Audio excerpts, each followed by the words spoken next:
A bonding jumper should not be installed in a metal raceway. The purpose of a bonding jumper is to provide a low impedance path for fault current to return to the source. This path is crucial for the operation of overcurrent protective devices such as circuit breakers or fuses. When a fault occurs, a large current flows through the bonding jumper, causing the overcurrent device to trip and to energize the circuit, thus preventing electrical shock hazards and equipment damage. The National Electrical Code, or NEC, provides specific guidelines for the installation of bonding jumpers to ensure their effectiveness.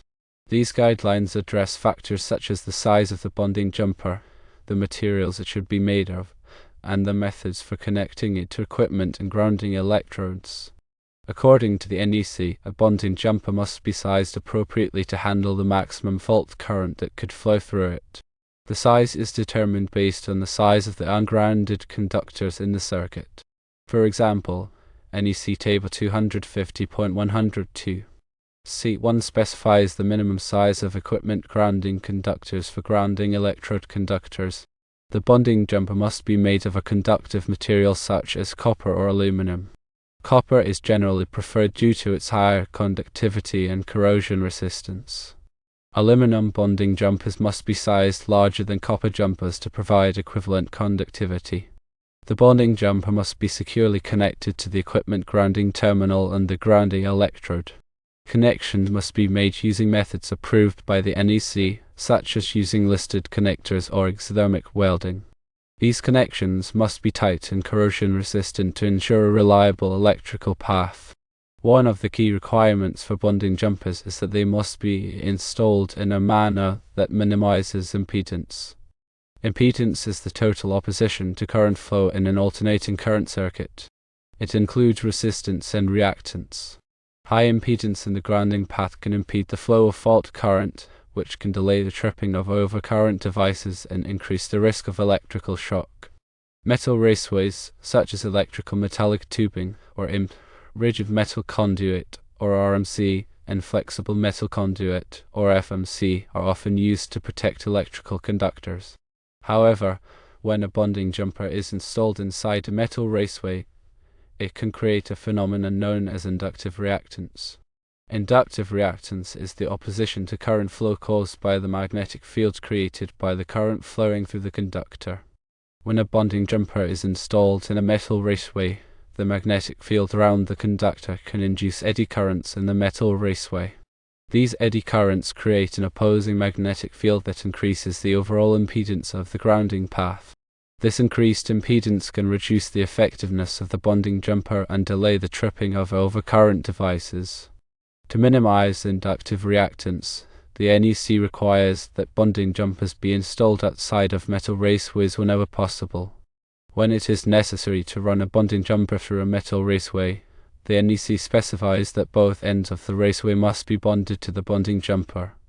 This bonding helps to reduce the inductive reactance by providing a parallel path for the fault current to flow. The NEC also allows the use of non-metallic raceways for bonding jumpers. Non-metallic raceways do not create inductive reactance, so they are a good option when it is not possible to install the bonding jumper outside of a raceway. Examples of non-metallic raceways include PVC conduit and fiberglass conduit. In addition to minimizing inductive reactance, it is also important to ensure that the bonding jumper is protected from physical damage. The NEC requires that bonding jumpers be protected from damage by being installed in a location where they are not likely to be damaged or by being enclosed in a protective covering. When a bonding jumper is installed outdoors, it must be protected from corrosion. Corrosion can increase the resistance of the bonding jumper and reduce its effectiveness. Bonding jumpers installed outdoors should be made of corrosion-resistant materials or coated with a corrosion-resistant compound. Regularly inspect bonding jumpers to ensure they are in good condition. Look for signs of damage, corrosion, or loose connections. Any damaged or corroded bonding jumpers should be replaced immediately. Loose connections should be tightened to ensure a reliable electrical path. Here's a more detailed breakdown of why running a bonding jumper inside a metal raceway is generally not recommended and how to properly install it according to the NEC. Firstly, inductive reactance is the primary reason for avoiding running a bonding jumper alone inside a metal raceway. When alternating current flows through a conductor, it creates a magnetic field around it. If this conductor is inside a metal raceway, the magnetic field induces circulating currents, also known as eddy currents, in the raceway. These eddy currents create their own magnetic field, which opposes the original field, increasing the impedance of the path. This increased impedance reduces the effectiveness of the bonding jumper by hindering the flow of fault current back to the source. Secondly, NEC compliance is another consideration. The NEC aims to ensure electrical safety and proper functioning of electrical systems. Although the NEC doesn't explicitly prohibit running a bonding jumper inside a metal raceway in all situations, it provides guidelines that discourage this practice due to the potential for increased impedance. Specifically, NEC Section 250.4. A5 requires that the impedance of the grounding path be low enough to facilitate the operation of overcurrent devices. Running a bonding jumper in a metal raceway can compromise this requirement. Thirdly, skin effect is another phenomenon to be aware of. At high frequencies, alternating current tends to flow more along the surface of a conductor, a phenomenon known as skin effect. This effect increases the resistance of the conductor, especially in metal raceways, further impeding the flow of fault current. To ensure the bonding jumper functions effectively, consider these alternative installation methods.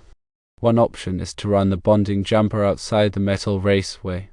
This method avoids the inductive reactance issues associated with enclosing the conductor. The bonding jumper should be adequately protected from physical damage and corrosion. Another option is to bond both ends of the metal raceway to the bonding jumper. If it's necessary to run the bonding jumper through a metal raceway, bonding both ends of the raceway to the jumper helps to minimize impedance. This creates a parallel path for fault current, reducing the overall impedance of the grounding path. Also consider using a non-metallic raceway. If protection is required, using a non-metallic raceway such as PVC conduit avoids the inductive reactance issues associated with metal raceways. When installing bonding jumpers, follow these best practices. Firstly, proper sizing is critical. Ensure the bonding jumper is sized according to NEC Table 250.102. Seat 1. The size depends on the size of the ungrounded conductors in the circuit. Secondly, use quality connections. Use listed connectors and ensure all connections are tight and free from corrosion. Poor connections increase resistance and reduce the effectiveness of the bonding jumper. Thirdly, provide adequate protection. Protect the bonding jumper from physical damage and corrosion. Use appropriate coatings or enclosures, especially in harsh environments. Fourthly, perform regular inspections. Routinely inspect bonding jumpers for damage, corrosion, and loose connections. Replace or repair any issues promptly. Here are some common misconceptions about bonding jumpers. Firstly, all metal raceways provide adequate grounding. While metal raceways can contribute to the grounding system, they should not be relied upon as the sole means of grounding. A dedicated bonding jumper is often required to ensure a low impedance path. Secondly, simply connecting to any ground is sufficient. The bonding jumper must be connected to the grounding electrode system to be effective. Connecting to a water pipe or other isolated ground may not provide an adequate path for fault current. Thirdly, smaller bonding jumpers are always acceptable to save costs. Incorrectly sized bonding jumpers can lead to higher impedance and reduced effectiveness. Always follow NEC guidelines for sizing. Let's clarify some specific scenarios and NEC requirements. For service equipment, the NEC requires a main bonding jumper to connect the grounded conductor to the equipment grounding conductor at the service equipment. This jumper ensures a low impedance path for fault current. For separately derived systems, such as generators or transformers, a bonding jumper is required to connect the grounded conductor of the derived system to the equipment grounding conductor.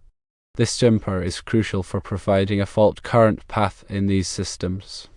For equipment grounding conductors, or ECs, are used to connect metal enclosures of electrical equipment to the grounding system. Bonding jumpers are used to supplement the EGC, especially in situations where the EGC may not provide a sufficiently low impedance path.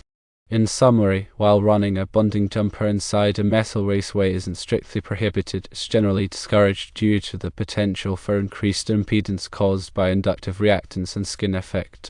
The NEC emphasizes the importance of maintaining a low impedance grounding path for effective fault current return. To ensure compliance and optimal performance, consider running the bonding jumper outside the raceway, bonding both ends of the raceway, or using a non-metallic raceway. Always adhere to NEC guidelines for sizing, connections, and protection to maintain a safe and effective electrical system. Regularly inspect and maintain bonding jumpers to ensure their continued effectiveness. Ignoring these principles can lead to increased electrical hazards and potential equipment damage. Always consult with a qualified electrician to ensure proper installation and compliance with local codes and regulations. The information provided here is for educational purposes and should not be considered a substitute for professional electrical advice. Staying informed about electrical safety and best practices is essential for maintaining a safe and reliable electrical system.